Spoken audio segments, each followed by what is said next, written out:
CataractCoach.com, podcast series, episode number 137, with Dr. Ticiano Giobellina, creating an amazing congress, the OftalmoCordoba meeting in Argentina. Welcome back to our Cataract Coach podcast. And today, I have a very special guest, my dear friend, Dr. Ticiano Giobellina. How did I do on the pronunciation? Yeah, very nice. Very good.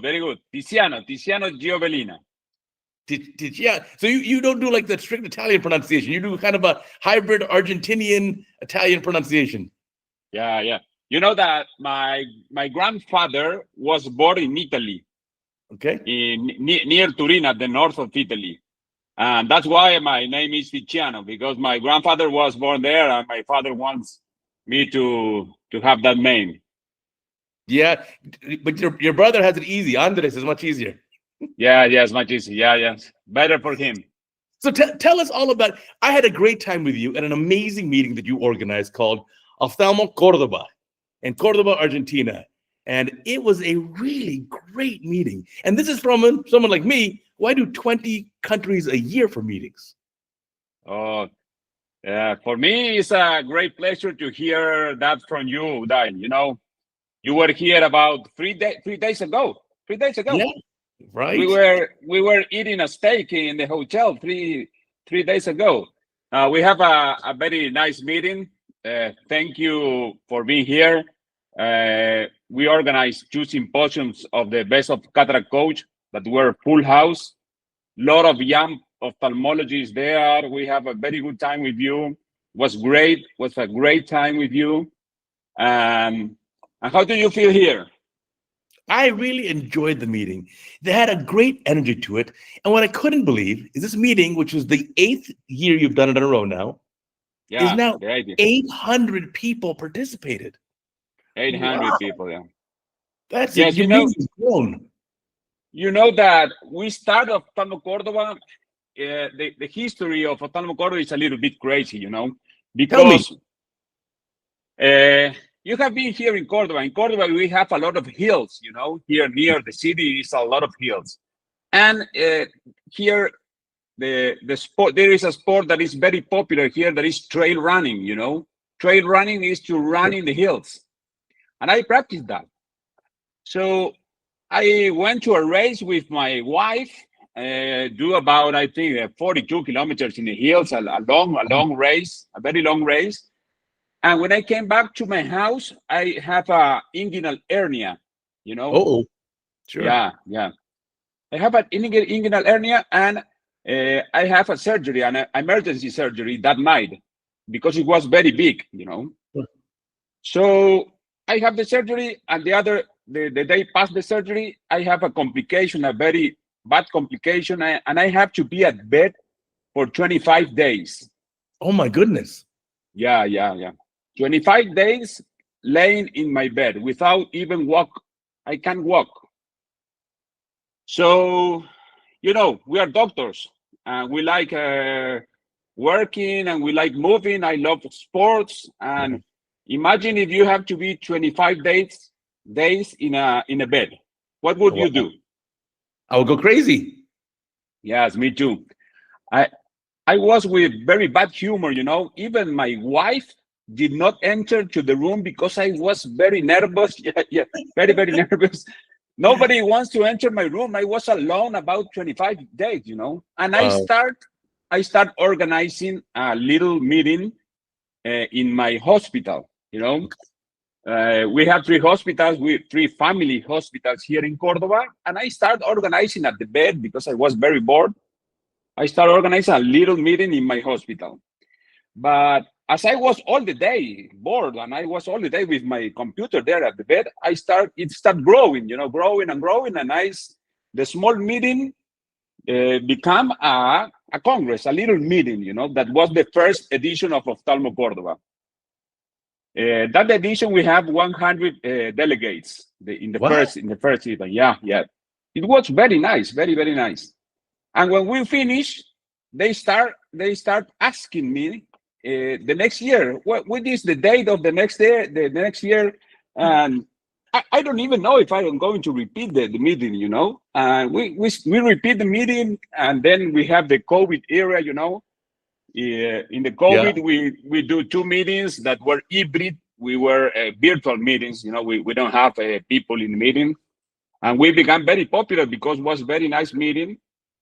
And then we started, and then it started growing and growing, and now we have around 800 delegates in the meeting. Yeah. Yeah, it's grown a lot. What I enjoyed with your meeting was there's a lot of great energy. There was a lot of enthusiasm. A lot of young ophthalmologists participate, and to keep it easily accessible, I've understood that you don't charge anything to the delegates. It's free. Just come. Yeah. You're okay. Yes, the meeting is free.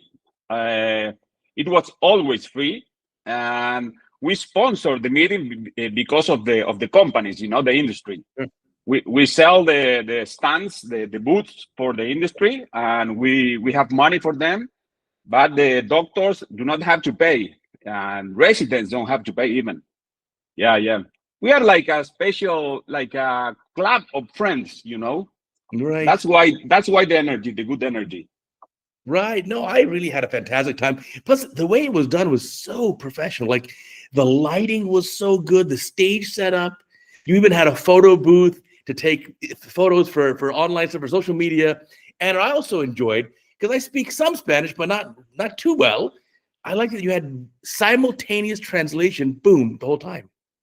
Yes, only for you, because every people speak Spanish here, Yeah, But it was helpful to me. I look, had a great time. Look my T-shirt. So if you so the T-shirt is from I have one of those as well. It says CataractCoach. It has my logo on it, and the other side in my head here. I love it. And then on the other side it says OftalmoCordoba, which is your meeting, which is fantastic. I loved it. I love the T-shirt. I even had that coffee mug you gave me with the same logos. So beautiful. And but I think what you offered a lot, though. Go ahead. Tell people about your symposiums here at OftalmoCordoba. Yeah, so we did fun symposium. We did 2 sessions. Each one was 90 minutes. And it was the best of CataractCoach, where I show a tough case, oftentimes a mistake or complication, and then ask the panel, okay, what do you do? And then show the next step, and now what do you do? And what do you do? And the best part, obviously, of those meetings is not just the video that I show, but it's the discussion from the panel, from the experts on stage. Yeah, because you have some of the most prominent, most experienced surgeons who are giving input, and it's often a little different. People do things a little differently, and that's probably the best learning. Yes, for sure. Yes, you know that CataractCoach is very popular here in Argentina. That's why a lot of people came to the meeting, because they want to be with you, take photos. You were like a rock star, no? And if I tell my children, they won't believe it. But yeah, I took a lot of selfies and I had a great time. I really love to meet the young ophthalmologists, especially because the young ones have such a great enthusiasm. And they have the ability to learn faster than we did. Because when 20 years ago, 25 years, we're learning, it's hard to learn all these things. But now it's all in your mobile phone. You can see a new technique every single day. You can see 100 complications before they happen to you. So you say, oh, I know what to do here. I know how to manage it. I remember that video. So they can really learn tremendously. Yeah, it's another way of learning, I think that CataractCoach is very important for young ophthalmologists, also for not so young ophthalmologists too. Right? Because because you have all the cataract surgery, you have it there. If you have a problem or if you have a interesting case or a difficult case, you want to, if you enter to CataractCoach, you will have it there and you will learn how to manage that case. It's really incredible. Yeah, for sure. I also enjoyed in your meeting, it was fast paced. Your meeting it kept moving, which I liked very much. And then you also even had live surgery sessions, which sometimes can be challenging to do. But tell me about the live surgery sessions. Yes, we always have live surgeries in the meeting because, as I told you, the meeting is sponsored by the companies, and the companies want to show their IOLs and want to show their products. So we do the live surgeries. It's a very important symposium that is in the live surgery. We call it premium live surgeries because we always do premium live surgery. This year we have 6 live surgeries of cataract surgery. But 2 years ago, we do also retina surgeries, glaucoma surgeries, also LASIK surgeries. We do for 2 times. Me and my brother were the surgeons that were very nice. But I think that life surgeries, you can also learn in life surgeries, because in life surgery you always invite very experienced surgeons. And Right. these surgeons, yes, they take their time to do the surgery slowly, and you can understand and you can see what other surgeons do, and we always learn about them. Huh? It's incredible what you can learn during the live surgeries. Yeah, Yeah, I like that some of the live surgeons would slow down their cases and explain every step. Now here I'll do it like this, and they show you the little subtleties. Sometimes when they go fast, you miss the little small points. But I like that they yeah. slowed it down. It was very useful. Yes, this year we have very good surgeons. We have Gerardo Valvecchia from for Paco Extrema. We have Luis Esca from Paco Caribe. We have very good surgeons. We enjoy a lot. You were there. You enjoyed too. I had a great You time. were at Yeah, the and, panel. yeah, for sure. And then even Neto Rosatelli, the Brasileiro, the Brazilian. Also Neto, that he have a very big YouTube channel too. Yeah, He's amazing. He's a friend of mine. He's a very good friend, and he's an incredible surgeon. And he loves teaching.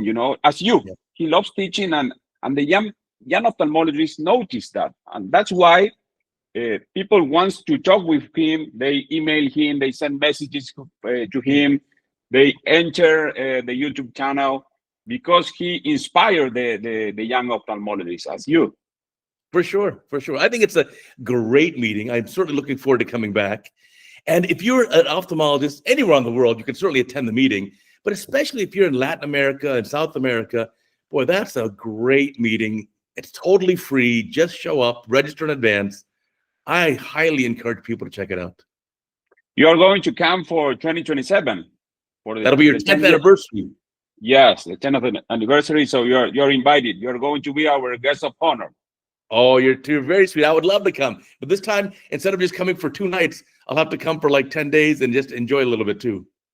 Yes, because I think that you flew for 25 hours and you stay here for 30 hours. Something crazy, no? Yeah, the same amount of time in the air versus in the meeting. But for me, with the crazy schedule I have, I just kind of have to keep it going. Because Yeah, for yeah. me, this year is 23 countries, so it's a lot of work 23 countries in 1 year. this year. Wow. And next But and next year, I don't know, maybe about the same probably. I'm enjoying it. I wouldn't do it if I didn't love it. I love to do it. It's fun to travel. And also, I'm very productive on an airplane. When I sit in that seat and I got my laptop open and like 10-hour flight, 11-hour flight, I can do a lot of work. I can really work. And there's no disturbances. I can't get up. yeah. I can't play. I'm not doing anything on the internet. I'm not watching TV. I'm just focused. You're focused on your work. Yeah. Right. Yeah. And you edit your videos at the planes too. Yeah, I can do a lot of it. So I'll choose the videos, I'll edit them, I'll make the title slides. The only thing I cannot do is I cannot record the audio track on the plane. It's just too noisy. Okay. So I can't record the audio thing. But then I'll go to the hotel room, especially if I'm jet lagged, I'm not sleeping well. I'll record the audio tracks in the hotel room, and then I'll just let the videos render overnight. And I want to ask you a question. How did CataractCoach start? Oh, so I have a lot of videos online, even from before CataractCoach. So if you look carefully on YouTube, I have videos that are almost 20 years old, recorded in low definition. Yeah, low definition, not as nice. I didn't do a voiceover explaining everything. I just put some text on the screen over the video. But then at one point, I decided, I like to watch surgical videos. It's how I learn. And the godfather of all surgical videos is, of course, Bobby Osher, the king. Bobby, yes. That's how I learned. I learned 25 years ago by watching his videos, which were on the VHS tapes. So I learned so much. So I just thought I learned by video. That's the best way for me to learn. I want to see it. And so and I also know that I don't want to sit and watch an hour long of video. Show me fast. 5 minutes. Yeah. And so that's a good idea. Yeah. Let me just do that, and I'll put videos like that. And then I thought, well, maybe I should do one video a week. And then I said, no, I bet you if I worked hard enough, I could do one video a day. And that was 2,700 days ago. I still have not missed a day. Every day there's a Wow. new video for more than Wow. 8 years. Incredible. Yeah. Incredible. Yeah. Consistency. By the time I come to your meeting, we'll have finished the 10-year mark, you know, in 2027. So it'll be and now, close and now, to it. and now you're including retina videos on also, no? So I have a sister channel called Retina Rounds, which is run by my colleague Pradeep Prasad, who's a retina specialist, Yeah. and he does only retina videos. Wow.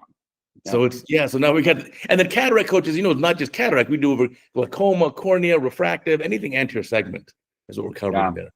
Because I think in the modern day, these days, the most commonly performed glaucoma surgery is MIGS at the time of cataract surgery. Yes, for sure. Surgeon, you have to know MIGS. And if you're a cataract surgeon, well, by definition, you're also doing refractive surgery.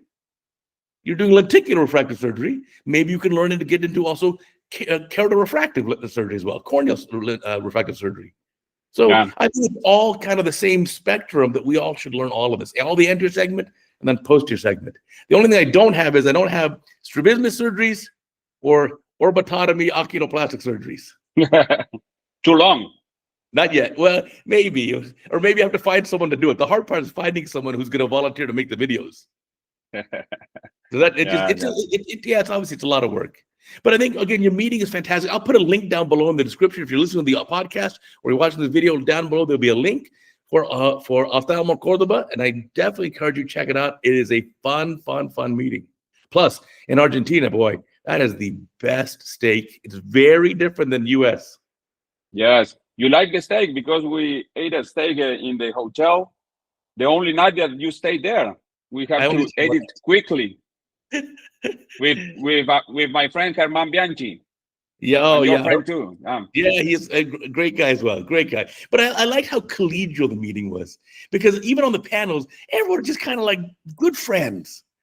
Yeah. And they're all talking and they'll give each other a little bit of a hard time, which I like.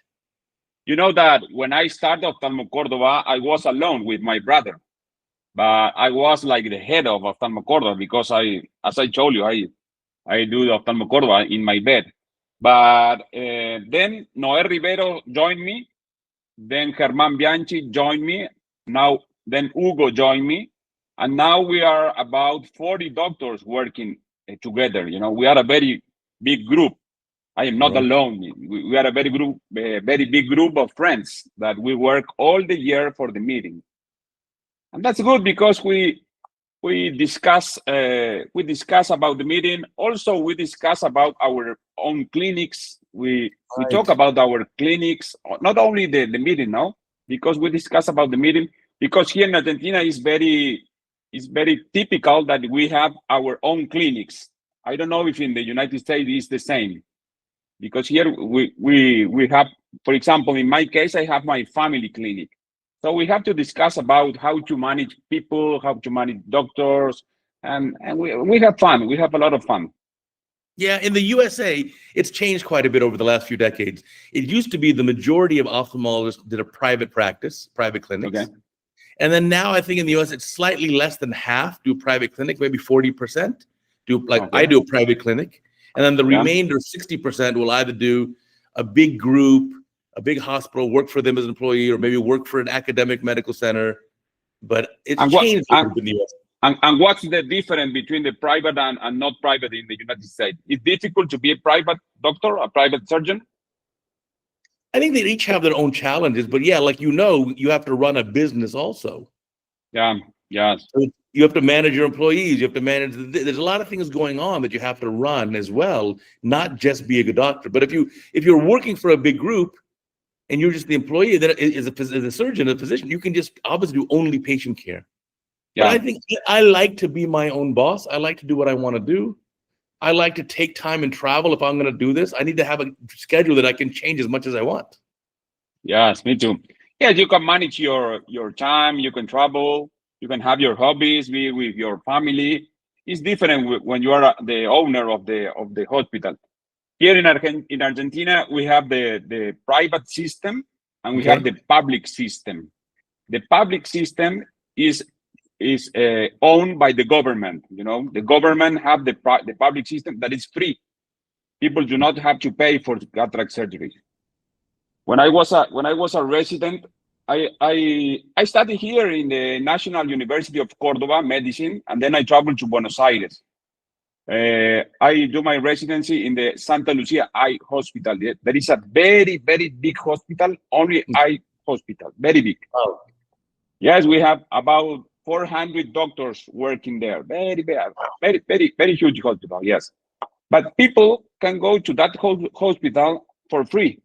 You know, if you don't have money and you have cataract, you go to that hospital and the cataract is for free. So it must be a great place to train because it's such great volume. Yeah, yes. For training is nice. In the emergency room, we have about in 24 hours. I was on Sundays. I work on Sundays for 5 years. And we have about 2,000 people coming to the emergency room. 2,000, one in 24 hours. And this is just for ophthalmology. This is not like a heart attack. This is puros ojos. Puros ojos. Yeah, wow. Yeah. That's an amazing volume. I don't think there's a hospital, eye hospital that big in the USA. It's very, very big. Very, very, very big. We about 12 residents per year, 5 years. Oh, wow. About 70 residents in all the hospital, and about 300 doctors working there all the day. Yes, it's very big. It's very big.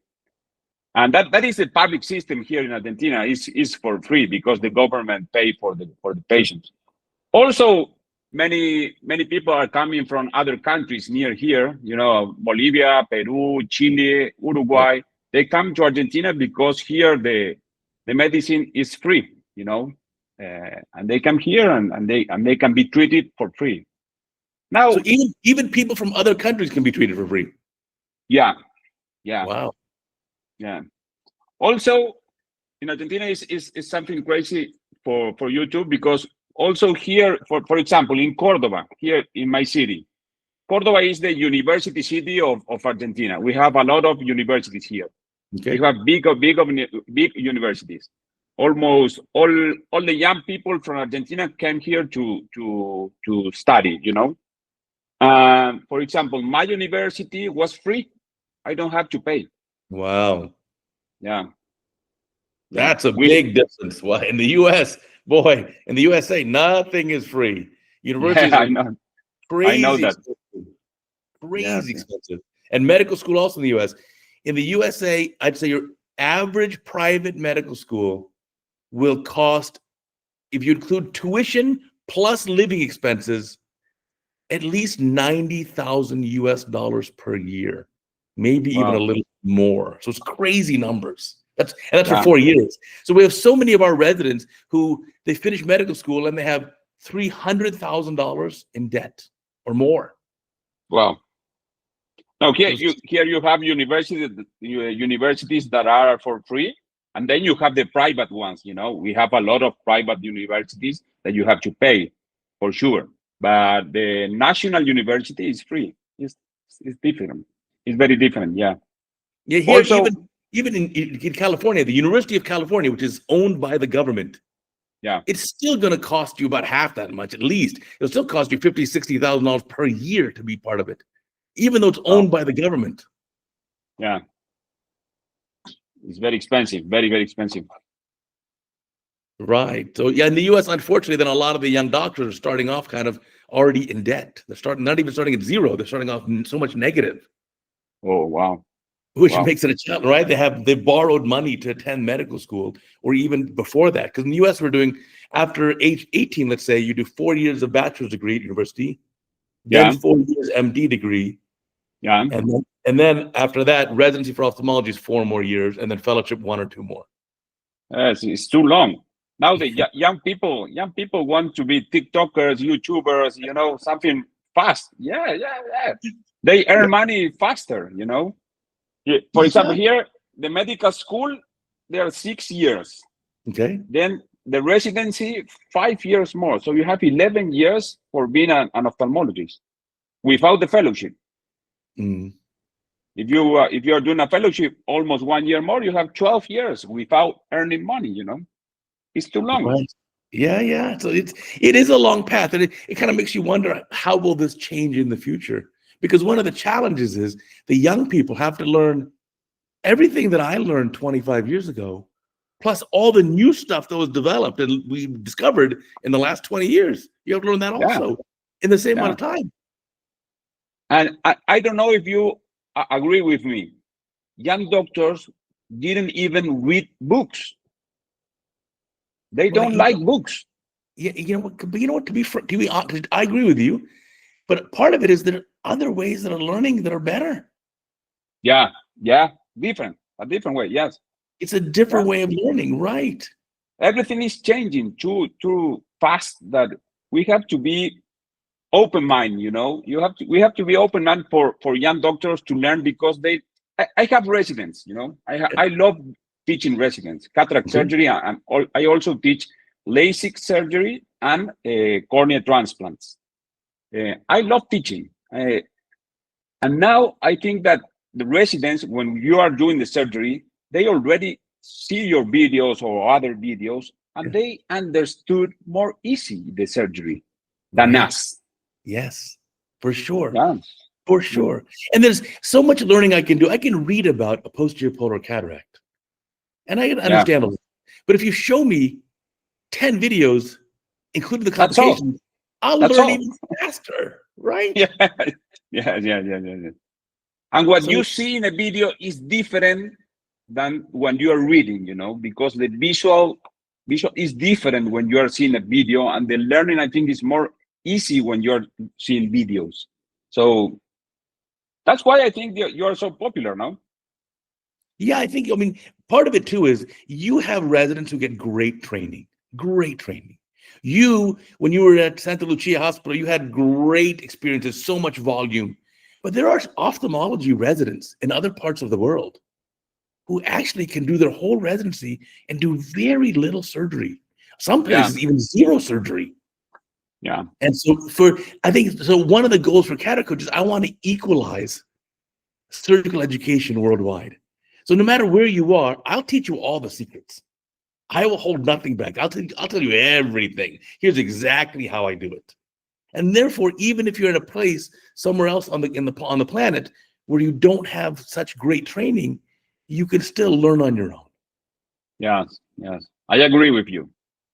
I And agree. and and that's kind of where it goes. Now, what are the important lessons? So you obviously have a big impact because you train the young residents and the young fellows, but Yeah. you teach them more than just surgery. You kind of give them life lessons also. What are some of those important life lessons? Like I would always tell my residents, I would say one very important life lesson is every failure is still on the same path to success. It's okay. Yeah, yeah. We try to record all our surgeries, and when we Right? have problems or complications, we try to edit the complication, and we join all the residents and see what happened all together. That's a good way for us to learn, because I think that when you have a complication, I think that is the moment, the more important moment that you are going to learn. If Right. it happens to you, sometimes doctors, when they have complications, they feel bad, and some doctors cry and don't want to continue Right. with the surgery. You must be also like a psychologist with the young doctors, Yeah. because you need that these doctors trust you. You want to be like a special friend from them Right. for the done, because if you I know that years ago the professor was a person that even the doctors even do not uh, talk with the doctor, with the professor, because they were Mm. shy, and the doctors were like very vertical. But Right. now we must equalize with them. We must be the same that the residents. We have to talk with them. I even go for dinner, for lunch. I organize dinners with them, and we talk about life also. We talk about life. We talk about other things. You must have like a special friendship with your fellows and your residents, Right. because that's good for them. Because when they have complications, they trust you, and don't put shy with you. They talk with you. I think that is very important. I think so too. It's different. You're right. In the old days, you would never even talk to the chairman. You don't even look at them. They're so far up. Yeah, They were yeah, like the Godfather, El like Padrino. gods.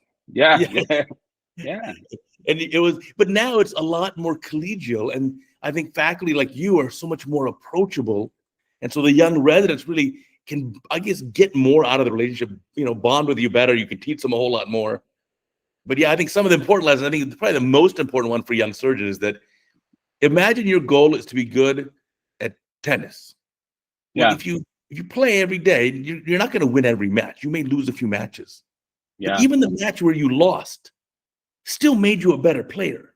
So every loss is still on the same path to becoming the best tennis player you can be. So same with surgeries. We have to learn from the complications, and I'm so happy you're recording these with your residents and then reviewing them after.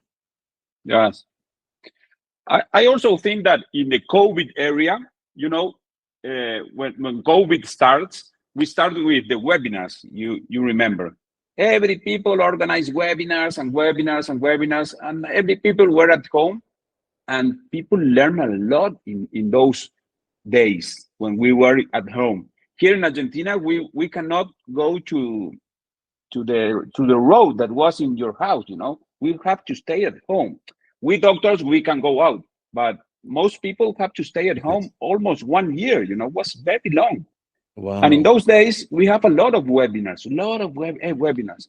Every day, 4 or 5 webinars, and people learn a lot. They learn a lot. I think that after the COVID, a lot, not all the doctors can travel to AAO or SCARS or ASCARS to learn. But with the COVID, with the webinars, a lot of people learn, and they equalize the learning with the old doctors, I think. Yeah, for sure. I think even better, like I was saying at the meeting at OftalmoCordoba, the young doctors can learn in 1 year what took me 10 years to learn. You don't need to suffer. You don't need to suffer and have your own fake wound burn. Let me show you a video. Let me teach you how you can detect this, how you can change your settings, what the problems are. And now you can never have to worry about it. Or when the capsule breaks, let me show you how to react. Then when it happens to you, do this, and you'll be fine. That is great for young doctors. It's great. It's great. It's really great. I think that doctors love these YouTube channels because we told you they don't have to read so much because they don't like to read, and because they don't like to read, and they see videos and they learn a lot. Yeah, it's great. It was a great idea, I think. Oh yeah, thank you. It's been fun. I've actually learned so much by making the videos because people send me videos every week. I get 50 or 60 videos sent to me every week, which we then go through and I choose the best. Yeah, I choose the best one. But I get every day. I'm getting 6, 8 videos, sometimes 10 videos a day. So there are a lot of videos to go through. Only you don't have people that can manage that with you, that can help you? I can, but the problem is I can't hire a non-ophthalmologist because they don't know what they're looking at. Yeah. If I get a professional video editor, but they don't know what capsulorhexis is, they don't know what posterior capsule is, they don't know what zonulopathy is, well, how can you edit it? Yeah. Maybe it will be more work for you if you have the video edited because you will have to edit it another time or right. It's easier for me. Right. It's easy for me to just get on a long flight. On the flight down from LA going to Cordoba, I did 14 videos. I do 7 videos at a time. I do it 1 week at a time. So I did 14 videos on one flight. So you work a lot. Right. So then I can get them done in advance. And I try to get usually the next month already done and lined up in the queue. They'll post automatically. Wow. So it's a whole process, but it's fun. It's like I'm learning a lot and I'm enjoying it. I'm still doing it because I love it. And I think it's a valuable service, and young people are certainly give great feedback. Now I'd love to get some videos from your residents. All resident videos, we keep it anonymous. But if you have any good complications, tell them, send it in. We'll put it up on CataractCoach. Okay, we're going to send you some videos. We have a lot of videos. We're going to send you. We are going to make you work a lot. I don't mind. Now, at your meeting in OftalmoCordoba, do you also have like a separate resident section for it, or Yeah, resident yeah, beauty yeah. contest? It's OftalmoCordoba Joven, Oh, OftalmoCordoba okay. Young. Yeah. The- this year we have two meetings because, as you know, we have three rooms, Yes. the main stage, and then we have two more rooms. And in one room, it was OftalmoCordoba Young. A lot of young doctors present their cases there. Yeah. Oh, that's Yeah. fantastic to get them an opportunity when they're so young or in training. Yeah. We also have something that I don't know if you know it. I don't know if I'll tell you because you know that I know that in California you have a lot of fire. You know. Yes. Yeah. I think it's the area in the world that have more fires. There's a lot of California. fires. Yeah. Yes. And here in Cordoba is the second zone in the world with more fires. First Mm. California, second Cordoba. We have the same. So we have a good idea that every delegate that assists to Oftalmo Cordoba, we plant a tree. Oh, wow. Yeah, for free. We have the Oftalmo Forest about 4 years ago. Yeah, it's Oftalmo Forest. What a great idea. Yes, it's a good idea. We have planted more than 2,000 trees. Every Wow. April, yeah, every April we go to a place where we have all the trees and we plant the trees there. This April, we have to plant 800 trees. For one for each delegate at the meeting. Yeah, What a yeah, that's such a great idea. yeah. Because here is the fire. You know what is fire? You know what I am talking because you live Yeah, there. the forest Yes. fires. Yeah, the wildfires. Yeah, Yeah. and, what's interesting is the Los Angeles with the city and then surrounded by the mountains is very similar to Cordoba Yeah. city and then all the mountains. So it was very, very similar. That's why we have the same problem because here in summer it's very hot and Right. it's very windy. So fire is very, very dangerous here. Every year we have a lot of fire. So we have this ophthalmo forest that we found it in about 4 years ago. We started in April. We are going to plant the trees Well, that's for this fantastic. year. Well, that's a Yeah, great yeah, idea. I'm looking forward to the 10th anniversary meeting. Obviously, you'll have one next year for the 9th in 2026. You'll do it again in 2027, which will be the 10th year anniversary, which will be great. But yeah. definitely got to plan more time to do some sightseeing, not just 48 hours on the ground or something. Got to do a little bit more than that. But now, Yeah. tell me also here in your meeting, what did you do to grow it from 100 people to 800 people? How did it grow so big? How did you promote it? How did you get the word out? Yeah, that's a good question. We think that Oftalmo Cordoba is growing because our meeting is growing with friends. We have a lot of friends, and we invite societies, we invite groups because you know that in ophthalmology we have the societies and also we have the private groups like Oftalmo Right. Cordoba, like Paco Caribe, like Paco Extrema, and we try to join each other so the meeting is growing. Also, I think it's very important the social media. Social media is very important nowadays. You know that. Yeah. We have Insta, we have Facebook. We don't use too much Facebook. We try to focus on Insta. Yeah, me But too. I think, yeah. Also, we have our YouTube channel. You can enter to our YouTube channel. There you have all the Oftalmo Cordoba editions from the first to the number 8. Yes, we have a lot of videos there. All is in our YouTube channel. But I think that maybe because people feel good there in the meeting, we have social events, very good social events. Right. Yeah. Every night we have a dinner every night, and people love coming. I don't know why. It was a lot of fun. You had like a cocktail reception there. I was only there one night. There was a fun reception there. You get to meet all the young people. But even beyond that, then you had a band coming, playing Beatles music. I mean, it was a party. It was really great. Yeah, it's like a party. Yeah. It's like a party. Yeah. As you said, it's like a party. And we try to work hard as we try to be consistent. to have a very consistent. We work a lot in all over the year. We work a lot. We work with the companies, with the industry, and it's very good for us because we stay in touch with the companies, and we learn a lot with the companies. And I think that the most important thing are the speakers. The speakers are because, for example, this year you were here. We have a lot of very good speakers, and we have 800 delegates. That was yes. I think that the speakers are the most important thing in OftalmoCordoba, Right. And the I good also like speakers. the speakers are great. And also the meeting was on time. Yeah, Sometimes the meetings and the meetings are always running late. You ran the whole meeting exactly on time, which is amazing. We have 6 minutes, and if you talk more than 6 minutes, a red light is going to flash. You're going to be finished. Your presentation is going to be finished. Yes, because we like that. Because if you go to a meeting and you want to go to the best of CataractCoach, that is going to be at 2 p.m. and you assist to the meeting at 2 p.m. and you are not there in the stage, it's not good. Right. No, for sure. You did a fantastic job with that. Now, one other thing I really enjoyed in these meetings, especially in your meeting, was learning about new IOL designs that I don't have in the USA. Yeah.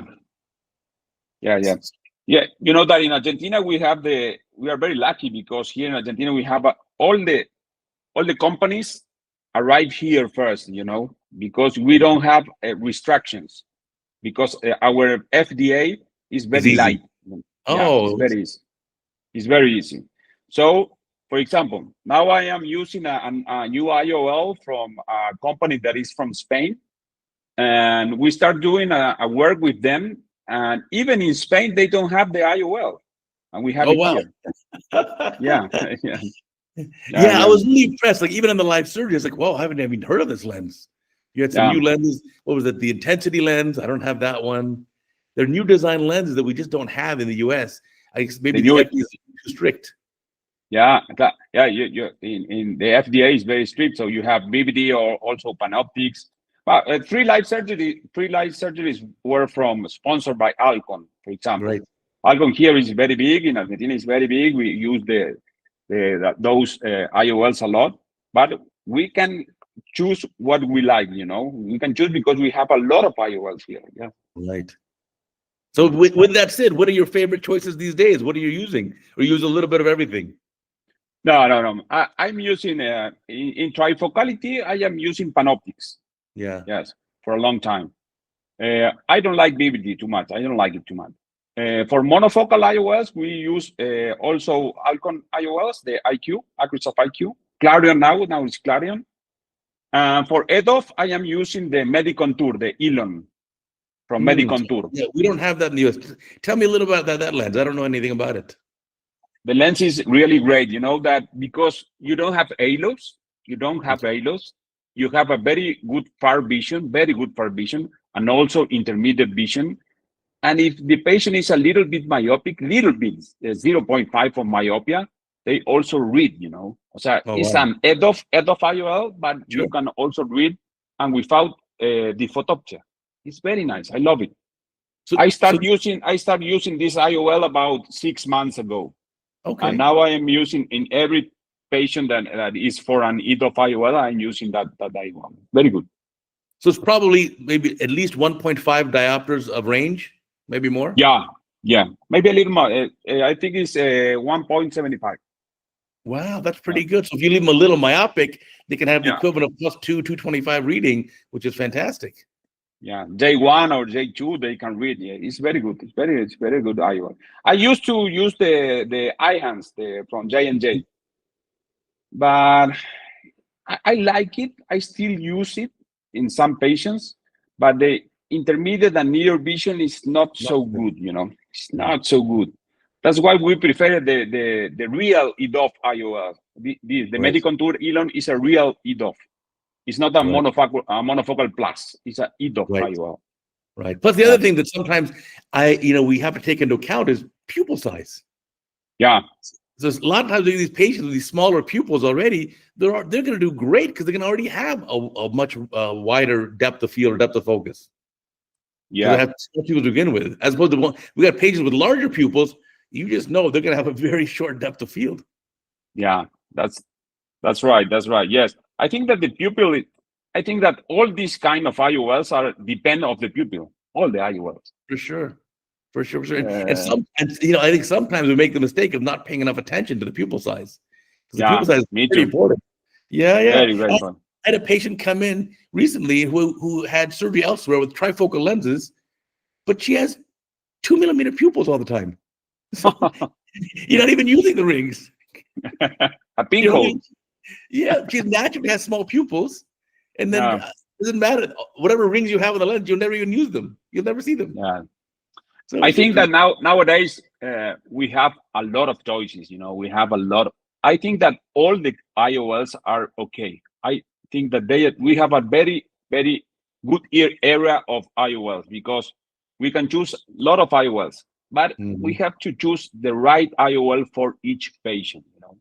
I think that maybe, I don't know if you are using Pentacam for choosing your IOLs, but I prefer to use Pentacam to use my IOL, to choose the IOLs.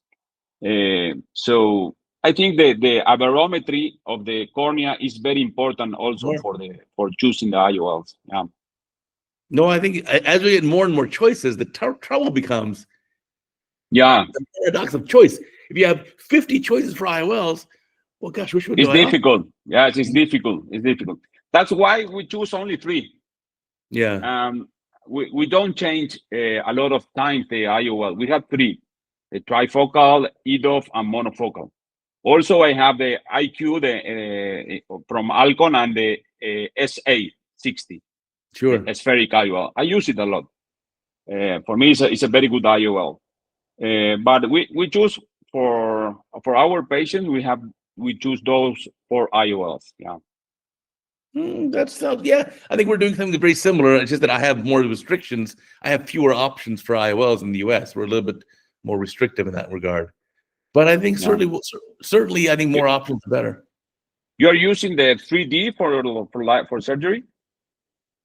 So it depends for what. So I have used like the Ingenuity system, 3D heads-up display for surgery.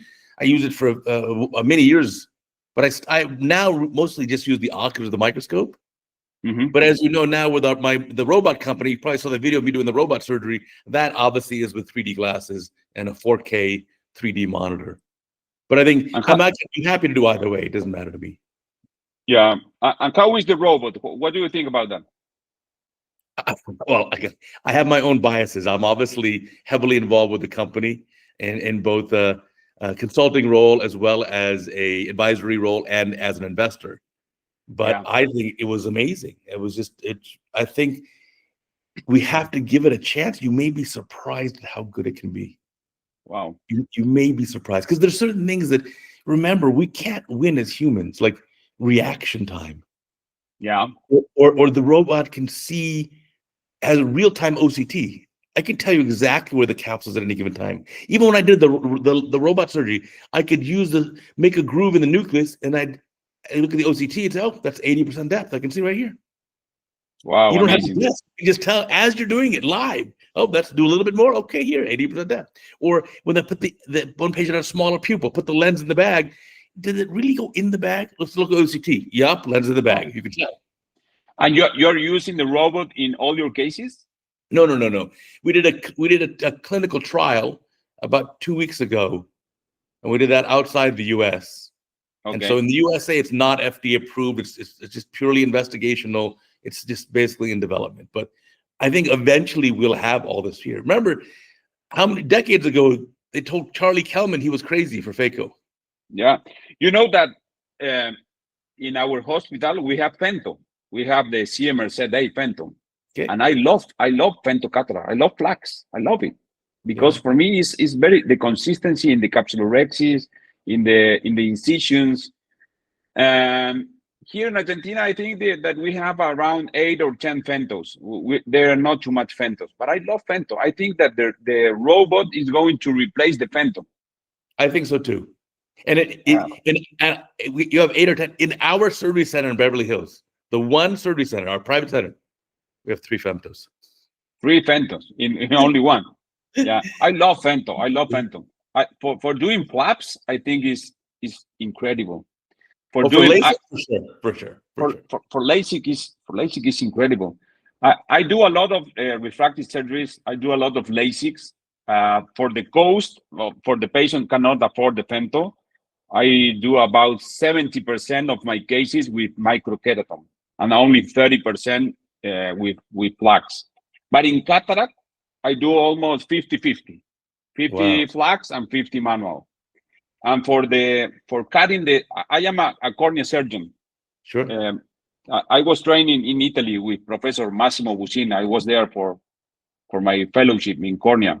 And I love endothelium keratoplasty. You know, I am very fan of endothelium keratoplasty. Yeah. I love DSEC and DMEC. And I am focused almost in ultra thin DSEC. Ultra thin DSEC and nano thin DSEC. Nano thin DSEC, we cut tissues from less than 50 microns. Wow. With Phantom. 48, 49 microns. It's very, very thin. It's like a DMEC, you know, it's similar than a DMEC. For cornea, I think Femto is another level. You know, I think that every cornea surgeon must have a Femto. In cataract, we can discuss a lot in cataract if it is good or not. I love it. I love it for cataract too, but maybe we can discuss it. But I think that the robot maybe in some years is going to replace the Femto.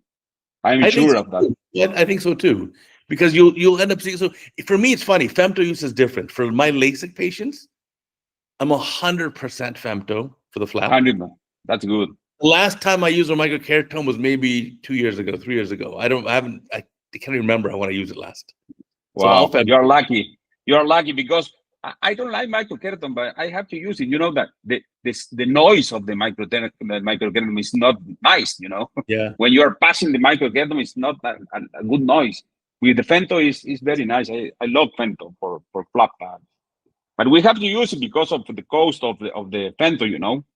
Yeah, the cost, it's a lot. Obviously, for per eye, it adds up for sure. It's an additional cost, but to me, it's a better procedure, so I just only offer that. But you're right. Yeah. If for the youngsters, if you don't know the microkeratomes, boy, in the old days when you pass that microkeratome, you just hope that it comes back a nice looking flap. You never know until it's done, and you can't see it as it happens. Yeah, sometimes you close your eyes, you pass the microkeratome, then you open your eyes and it's done, you know. Yes. It's a little nerve-wracking for sure.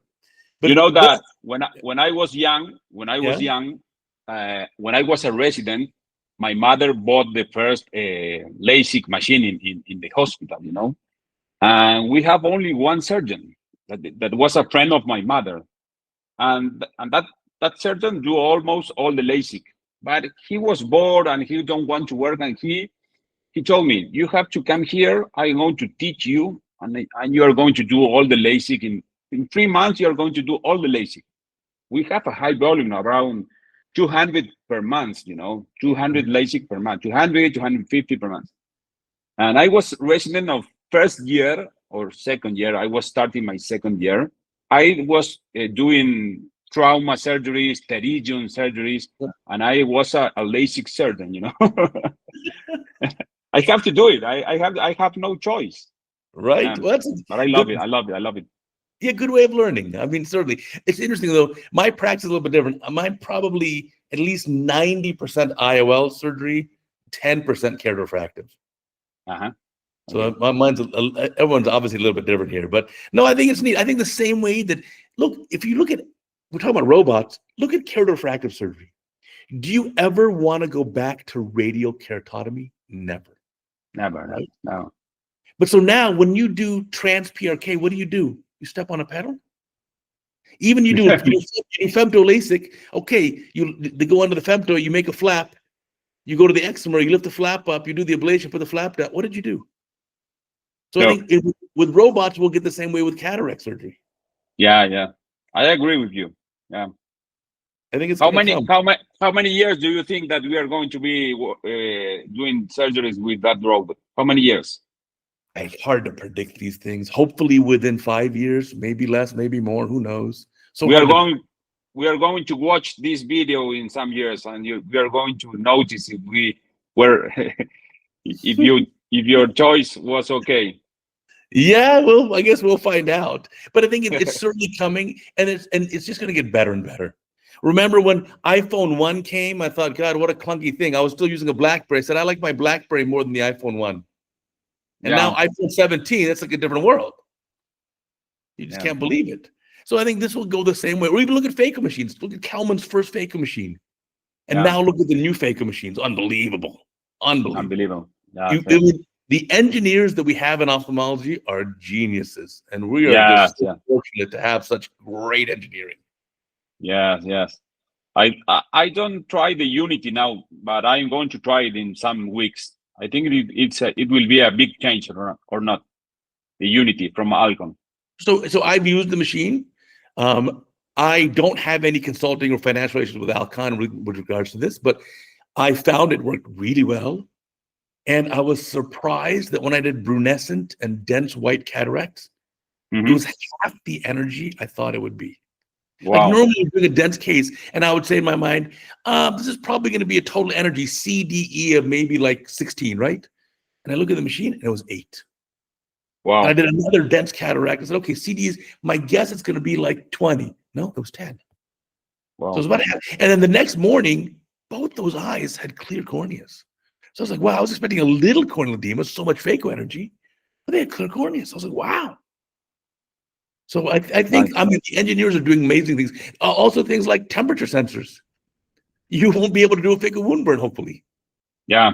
So the technology will get better and better, but I think it applies kind of throughout all of ophthalmology. So yeah, don't be afraid of the future. Embrace the future. Don't be afraid of the robot. The robot will make you a better version of you. But again, time will tell. Time will tell. I agree with you. Yeah, for sure. So you know what I'm going to do here? I'm going to put down below. We've been talking for almost an hour. Can you believe it? I'm going to put down below in the description here. I'll put links to your meeting. I'll put links to your YouTube channel, your social media. We'll put all the links down here. So please check it out. And I encourage you, if you want to go to a really fun meeting and have a nice trip to Cordoba, you definitely check out the meeting. The registration is free. You heard it here. It won't cost you anything. Just come, have a great time, learn a lot, and maybe have a nice Argentinian steak. Just look what I have in my hand. You're making me laugh. That's the CataractCoach coffee mug. I love it. No wine inside. It's not no wine. No wine, just coffee. Only coffee. Only coffee, even better. Again, thank you, my friend. I wish you the most success with your meeting. It's a fantastic meeting. I will certainly come back for your 10th year anniversary in 2027. You let me know. But even for next year, for the 9th anniversary in 2026, please encourage our listeners, check out the meeting. I promise you're going to love it. Okay, thank you very much, Uday, for your invitation. It's a great honor for me to be here. I think you are the best instructor and the best professor for young ophthalmologists. It was a great meeting with you here. People was very happy to have you here. And as I told you, you are like a rock star in ophthalmology, and I was very happy to have you here. And you are welcome for 2027. Oh, thank you, my friend. My pleasure. I want to remind our listeners and viewers, remember, we've got a new CataractCoach podcast every single Sunday on Apple, Amazon, Spotify, Google, anywhere you find a podcast, you find the CataractCoach podcast. Plus, of course, there's a new CataractCoach video every single day. And now also check out our sister channel, Retina Rounds. We got Retina Rounds surgical videos as well as Retina Rounds podcast. So until next time, I'll catch you later.